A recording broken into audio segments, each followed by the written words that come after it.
I'm probably disappointed. I'm probably gutted. I'm something has to change, but I don't know who knew what. I'm thinking, why don't it just come out now then?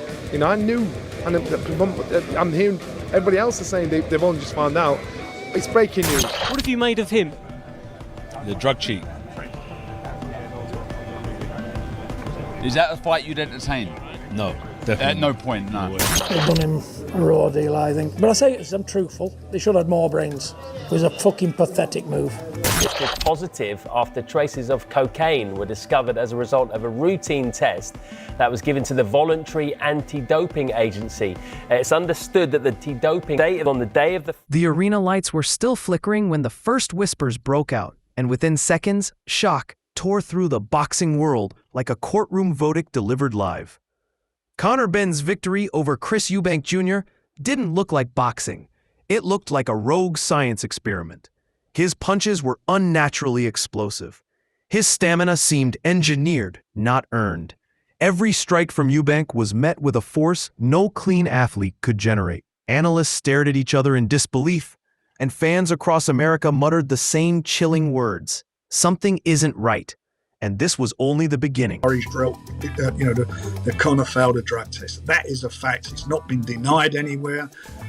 There's lots of talk about, let's see how this works out, and he's entitled to get his day and so forth. Well, it should be dealt with very quickly, and it can be. The studio lights hit Anthony Joshua as he leaned forward, voice sharp enough to cut the silence. That wasn't talent. That was chemistry, he said. And suddenly, the entire boxing world froze. Conor Benn's win over Chris Eubank Jr. didn't just look suspicious, it looked manufactured. Replay after replay showed the same thing. This wasn't boxing skill. It was chemically enhanced destruction. Benn didn't outbox Eubank, science did. But that was just the start. They're not going to accept that. I think what they want to see is, blood, him get hurt and take him out. The whispers turned into shockwaves when Adam Catterall dropped a revelation that hit like a courtroom bombshell. Benn's fight day test raised more red flags than anyone could count. Fans froze. Analysts panicked. Social media erupted. Every punch that once looked impressive now looked artificially powered. The victory felt hollow, like someone had scripted the fight with chemicals instead of courage. But when the real details surfaced, everything changed. It being him connected to this, it's even more shocking. You just highlighted there, this is the noises that this is a voluntary anti-doping test that was taken. Johnny Nelson didn't shout. He didn't need to. His words sliced through the noise like a judge's final ruling. That wasn't skill. That was steroids. Just like that, the illusion shattered. Benn's speed was manufactured. His explosiveness was questionable.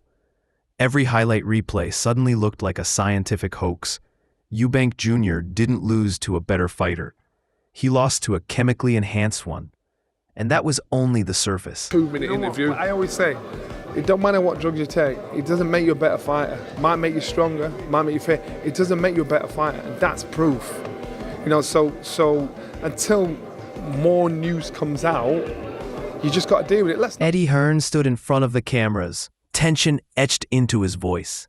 Conor Benn's win wasn't just being questioned. It was being dissected under a forensic microscope. The British Boxing Board wasn't laughing. Fans were, not out of joy, but disbelief. Benn's big moment wasn't rising. It was collapsing into scandal. What was supposed to be glory was quickly turning into a punchline.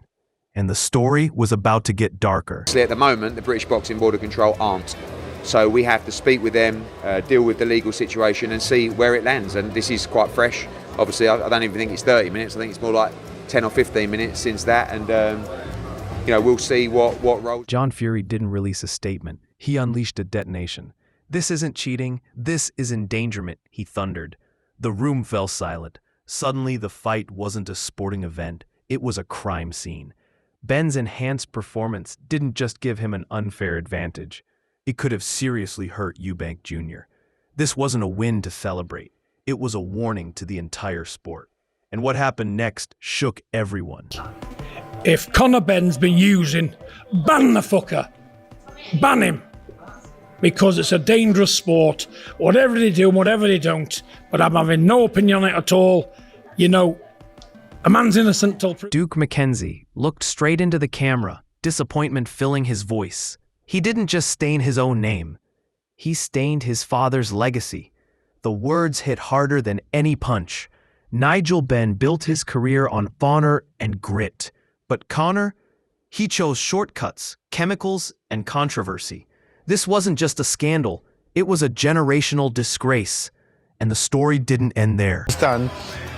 It's like a slap in the face for his dad. His dad was an absolute warrior. I remember his dad world fighting, and he was an absolute warrior. And some of the fights he had will go down in boxing history as being some of the most savage fights ever. I don't think his dad ever got done for anything illegal.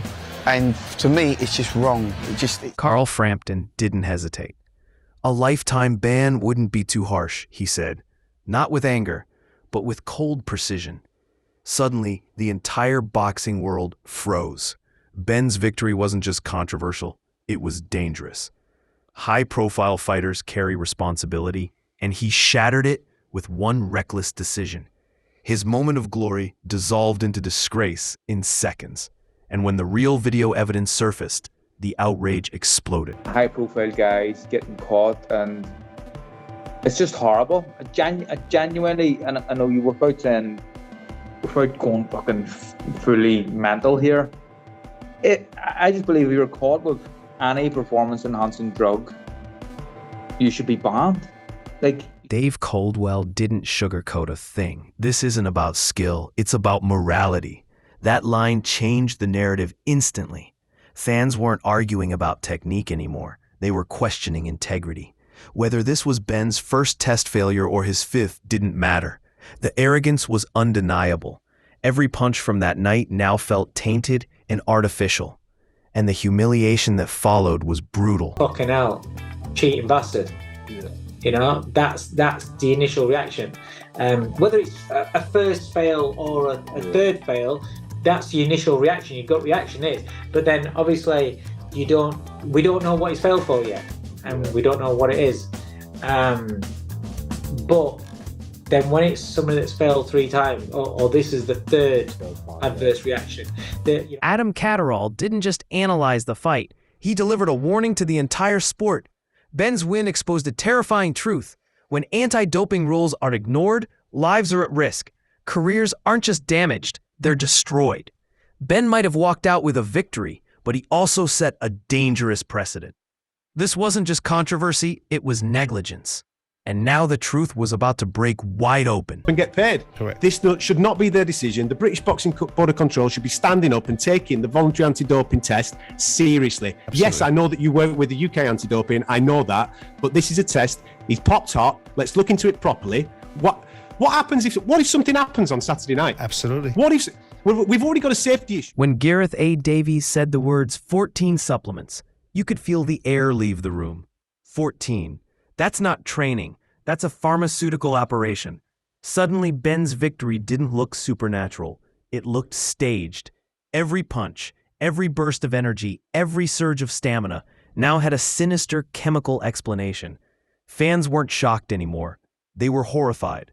And the scandal was only beginning to explode. Reporting on it this morning, I'm just slowly coming up. One of my colleagues, Jeremy Wilson's doing it for the Telegraph. He's the drugs expert, or the doping expert on the desk, and I think there was something like 14 supplements that he was using. Johnny Nelson leaned back, shook his head, and delivered the harshest truth yet. Drugs can boost power, but they can't give you boxing IQ. And with that, the entire fight replay transformed into a mockery. Benn didn't win with timing or technique.